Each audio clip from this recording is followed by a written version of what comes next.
The reason that The Man in the High Castle fascinates people is the complex, nuanced, alternative reality that it presents us. Can you talk a little bit about, for you, what the appeal of that kind of alternate history storytelling is, and your character in particular? I identified so much with this character, and so much of my life experience, having been born in Tokyo and then come to America just after the war, 10 years after the war. I understood and grew up with the legacy of the war. So to be good, bad, and ugly, being different, and the same is with my character Tagomi, who seems to be the only person running around talking about peace. You know? And I'm used to being singular on my own, and he is that, and he has his own plans for what should be done, and related very much to him, and then brought things to the character that come directly from my own experience. Also, nobody has mentioned this, but we're in a moment of transition, of moving away from U.S. unilateralism. We're moving into a world where everybody is going to have a part and a say and share who they are, as it should be, as it should have been. But world wars will really take it out of you, take the humanity out of you as a race. And I think it's time for everybody, and I think that's happening since Man in the High Castle went international, that it provided the international audience an opportunity to really see something that was not so dominated by the United States. That could get me shot. It's sad, you know, having grown up in America. You have to be careful what you say. That sounds pretty fascist, you know, and I think most of the planet isn't fascist.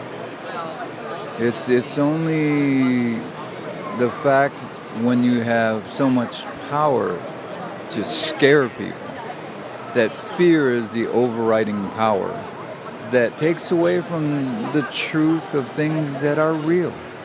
And I think it's time we move toward that truth. And that's a huge part of High Castle too, I think. Just so glad to have been part of it. It has been amazing, amazing. Thankful for that. The relationship, particularly between your character and Juliana Crane, has really been an emotional core for the series, and I think really, like you say, offset some of the darker elements of the story. Can you talk a little bit about that relationship with obviously a fantastic co-star in Alexa, and why you think that is such an important relationship for the show? Number one, Juliana Crane, played by Alexa Davalos, is part Asian. She's 1/4 Asian. Her grandmother was Indonesian. She comes from 3 generations of actors. Amazing human being. I welcome you back to another video here at HMTV. And for the new person here, kindly subscribe. So today I have very sad news for you, and here to report to you that Japanese-American actor and martial artist Cary-Hiroyuki Tagawa, whose distinctive presence and iconic roles spanned over 4 decades, has died at the age of 75. According to multiple reports, Tagawa passed away early Thursday morning in Santa Barbara, California. His family confirmed that the cause was complications from a stroke, and that he was surrounded by his children. Born on September 27, 1950 in Tokyo, Tagawa moved around the United States as a child due to his father's service in the U.S. Army. After his family settled in Southern California, he discovered acting in high school and later attended the University of Southern California. Alongside his acting ambitions, Tagawa trained in martial arts, studying kendo and Shotokan karate under noted instructors. Tagawa's first major break came in 1987, when director Bernardo Bertolucci cast him as Chang in The Last Emperor, a film that would go on to win the Oscar for Best Picture. This role launched a prolific career that would include more than 150 film, television, and video game credits. Nevertheless, Tagawa became best known to many as the malevolent sorcerer Shang Tsung in Mortal Kombat 1995, a performance so definitive that he reprised the character in the 1997 sequel, TV/web adaptations, and later voice/likeness work for video game entries. The role cemented his status among pop culture's most memorable villains. Beyond Mortal Kombat, Tagawa maintained remarkable versatility.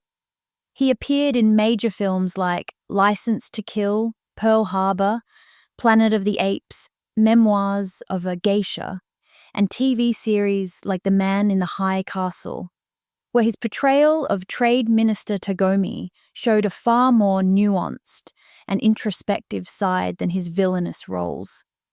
Tagawa's passing marks the end of a singular career, one that broke barriers for Asian actors in Hollywood and helped redefine the portrayal of Asian villains and complex characters alike. He is survived by his children and by an enduring legacy of unforgettable performances.